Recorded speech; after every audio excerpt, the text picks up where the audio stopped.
আজকে শওকত ভাইকে নিয়ে প্রশ্ন হবে। এ ভাই এই দাঁড়ান একটু দাঁড়ান ভাই, দাঁড়ান।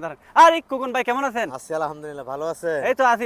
আচ্ছা ভাই, একটা কথা বলতে চাইছিলাম। হ্যাঁ বলেন। ওই মানবিক শওকত ভাইকে নিয়ে, শওকত ভাই যে এমপি নির্বাচন করবে কলম মার্কা নোয়াখালী আসন 5 থেকে, আপনি জানেন সেটা? হ্যাঁ আমরা তো জানি, অবশ্যই জানবো নাকি। এটা নিয়ে আমাদের রবিউল মামা, ডিবি রবিউল মামা, হ্যাঁ। উনি কয়েকটা ভিডিও দিচ্ছে। আমাদের ব্র্যান্ড মেসেজ জুয়েল মামা, হুম। উনিও কয়েকটা ভিডিও দিচ্ছে। আসলে আমিও দিবার আগ্রহী ছিলাম, শুধু ক্যামেরা পিছনে থাকি কেন আমি দিতে পারি না, বুঝছেন? আচ্ছা। যাক, আপনি আসলে আমি নোয়াখালী মানুষের প্রচুর ভালোবাসি, প্রচুর আচ্ছা, আলহামদুলিল্লাহ। আর বিশেষ করে কবিরহাট 5 আসনে আমাদের মানবিক শওকত মামা নির্বাচন করব।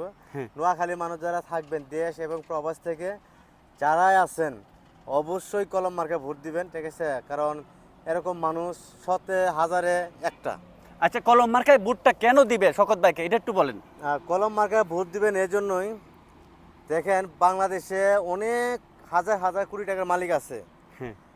আমরা আজ পর্যন্ত দেখি নাই যে কারো 10,000 টাকা সহযোগিতা করার জন্য, কারো দেখি নাই যে একজন প্রতিবন্ধী মানুষের 5,000 টাকা দিছে অথবা একটা কৃত্রিম পাও কিনে দিছে, আচ্ছা। এরকম দেখি নাই। হুম।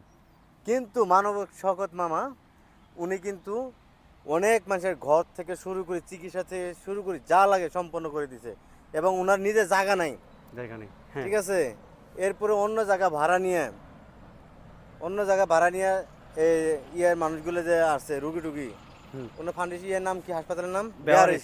বেয়ারিশ ফাউন্ডেশনে, মানে অনেক রুগী, এখানে মনে হয় 100 রুগীর উপরে আছে। আছে, 100-র উপর আছে। হ্যাঁ। তাহলে ওই মানুষটাতে ভোট পাওয়ার যোগ্য। যোগ্য, হ্যাঁ।